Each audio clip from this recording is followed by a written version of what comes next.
Good. But ఫ్యూచర్‌లో కూడా మనం రాకుండా చేసుకోవచ్చు. Becoming a gratitude. అంటే మన శరీరం యొక్క వాల్యూ అనేది మనకు తెలియనప్పుడు అంటే మనకు ఆల్రెడీ ఉంది. ఓకే. మన యొక్క శరీరమే దేవాలయం. దైవంతో సమానం అని అంటారు. ఇందులో ఉన్న వాటిని టేక్ కేర్ చేయండి అంటారు. ఇప్పుడు ఎలాగైతే ఒక గుడిలో దేవుడు ఉంటాడు. మనం గుడినంతా శుభ్రం చేస్తేనే కదా మనం వెళ్ళగలుగుతున్నాం. బాగా అనుభూతి చెందగలుగుతున్నాం. అదే దేవుడున్న ప్లేస్‌ని కంప్లీట్‌గా ఎవ్వరూ పట్టించుకోలేదనుకోండి. మనకెలా అనిపిస్తుంది? అది ఒక మందిరం లాగా అనిపిస్తుంది. అనిపించదు. సేమ్ అలాగే అన్నమాట. అంటే మన యొక్క ఆత్మకు నివసించేటందుకు ఈ యొక్క అద్భుతమైనటువంటి శరీరం దొరికింది.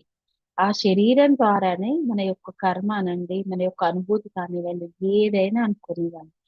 ఆ జరిగేటువంటి ప్రతి ఒక్క పని మన శరీరం ద్వారానే జరుగుతుంది. అంటే మన శరీరం మనకు సహకరించడం ద్వారానే జరుగుతుంది.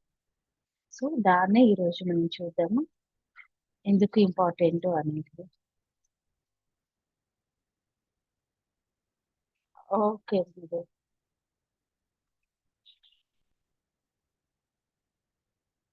ఎవరు రీడ్ చేస్తారు ఈరోజు? అద్భుతమైనటువంటి ఆరోగ్యం. నేను చేయనమ్మా. రీడ్ చేయండి.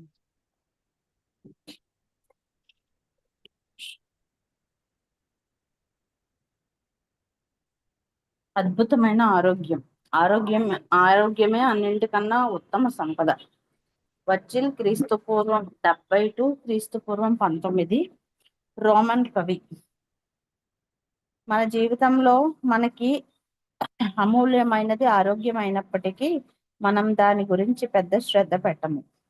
మనలో చాలా మందిమి మనకి అస్వస్థత కలిగినప్పుడు మాత్రమే ఆరోగ్యం గురించి ఆలోచిస్తాం. ఆ సంగతి గుర్తించేసరికి మన ఆరోగ్యం చెడిపోతుంది, ఇంకేమీ మిగలదు. ఆరోగ్యాన్ని గురించి ఒక ఇటాలియన్ సామెత ఏం చెప్పిందో చూడండి. మంచి ఆరోగ్యం కలవాడే అధిక సంపన్నుడు, కానీ అతనికి ఆ విషయం తెలియదు.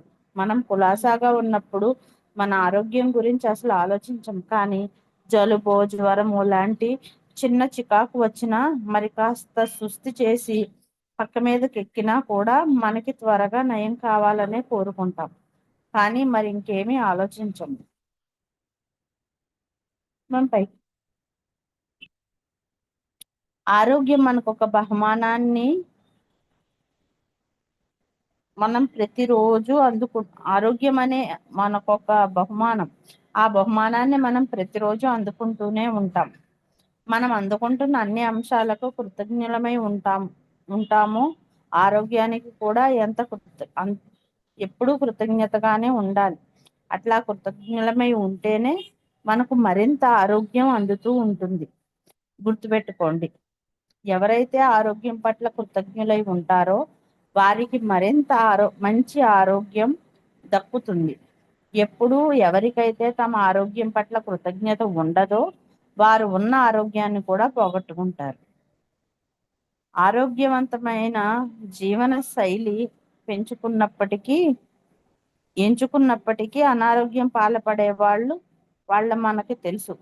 కనుక మనసున్న మనకున్న ఆరోగ్య పరిస్థితి పట్ల మనం కృతజ్ఞులమై ఉండడం చాలా ముఖ్యం. అట్లా కృతజ్ఞత కలిగి ఉంటే ఇప్పుడున్న ఆరోగ్యాన్ని కాపాడుకోవడమే కాక మరింత మెరుగైన ఆరోగ్యం మీలోకి ప్రవహించే ఒక మ్యాజిక్ మీరు ఆకర్షిస్తున్నారన్నమాట. అప్పటికప్పుడే మీ ఆరోగ్యంలో మంచి మార్పుల్ని గమనిస్తారు. చిన్న చిన్న నొప్పులు, మచ్చలు, పొక్కులు మాయమైపోతాయి. మీరు మీలో శక్తి, బలము, ఆరోగ్యము గణనీయంగా అభివృద్ధి చెందుతాయి.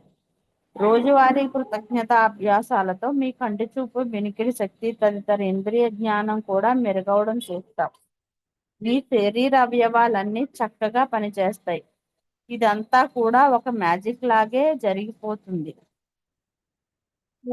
కృతజ్ఞత ఒక టీకా మందు లాంటిది, ఒక క్రిమినాశిని లాంటిది, విషానికి విరుగుడు లాంటిది. జాన్ హెన్రీ జోవెట్ 1864 టు 1923 మతబోధకుడు, రచయిత.